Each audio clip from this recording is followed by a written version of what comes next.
लग्नाची वेडी या मालिकेत आपल्याला असं नवीन विशेष काही बघायला मिळणार आहे की राजश्री कॉलेजमध्ये जाते. त्यानंतर कॉलेजमधले सगळे मुलं राजश्रीची गंमत घेतात. त्यानंतर सिंधू ही सर्वांना चांगलं ठसकावून सांगते आणि तुम्ही कॉलेजमध्ये येत आहात, हे ज्ञान मंदिर आहे. ह्या ज्ञान मंदिरामध्ये मोठ्यांचा मान सन्मान ठेवावा हे शिकवलं जातं.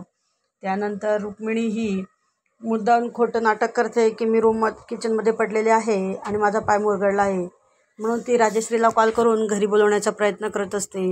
इकडे मधू ही राघवला संपत्ती मिळवण्यासाठी ती प्रयत्न करत असते. ती राघवला म्हणते की राघव, तू मला इथं का थांबवलं? मला जाऊ दिलं असतं तर बरं झालं असतं. मी तुझ्या आणि सिद्धूच्या नात्यामध्ये येईल असं मला वाटत आहे. त्यावेळेस राघव बोलला की आमचं नातं असं काही नाही आहे आणि सिंधूला हेही माहिती आहे की मी तिच्याशिवाय राहू शकत नाही आणि तिच्याशिवाय मी कोणाचाही विचार करू शकत नाही. त्यामुळे तू या गोष्टीची काळजी करू नकोस. तेव्हा सिंधू ही तुझ्यावर प्रेम करते हे तुला माहिती आहे का? तेव्हा राघव म्हणतो की कधी ना कधीतरी ती मला ह्या सर्व गोष्टी सांगणारच. त्यानंतर मधू ही राघवला म्हणते की अरे मला कुठलं करिअर करायचं आहे. त्यावेळेस राघव म्हणतो की तुझं जे काही करिअर असेल त्या करिअरमध्ये मी तुला मदत करेल, कारण तुझे खूप उपकार आमच्यावरती आहे. त्यामुळे मी तुला कुठल्याही प्रकारची मदत करायला तयार आहे. त्यानंतर सिंधू ही कॉलेजमध्ये सर्वांना समजावत असते. राजश्री ही सिंधूला सांगते की मला आता घरी जायला हवं, वहिनींचा पाय मोडला आहे. तेव्हा सिंधू ही राजश्रीला सांगते की आई तुम्ही क्लास अटेंड करा, मी घरी जाऊन बघते काय झालेलं आहे ते.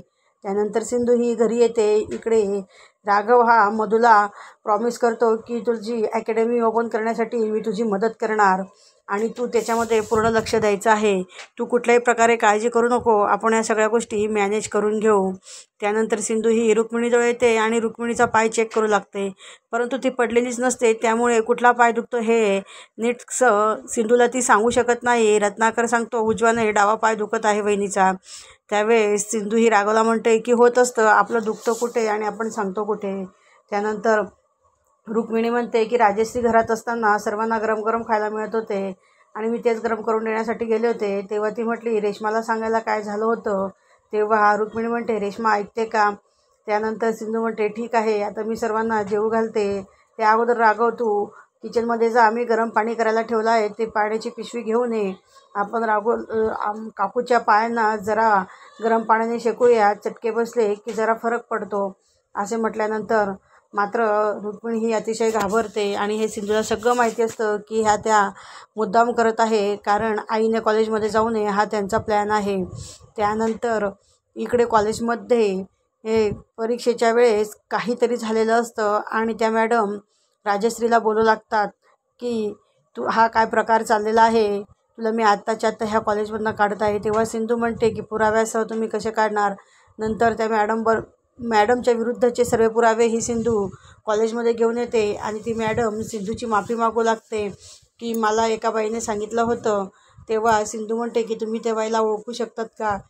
तेव्हा ती सांगते की ती बाई स्कार्फ लावून व्हीलचेअरवर बसून मला पैसे देण्यासाठी आली होती आणि तिने मला सांगितलं होतं तू जर हे केलं नाही तर तुझी नोकरी जाऊ शकते, म्हणून मी माझ्या नोकरीला जपण्यासाठी हे सर्व काही केलेलं आहे.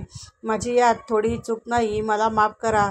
त्यावेळेस मात्र सिंधू विचार करू लागते की यामागे नेमकं कोण आहे आणि सिंधू हे शोधून काढणार की या पाठीमागे कोण आहे आणि त्याला सगळ्यांच्या समोर आणणार. असेच भाग पाहण्यासाठी आमच्या चॅनलला लाईक करा, शेअर करा आणि सबस्क्राईब करा.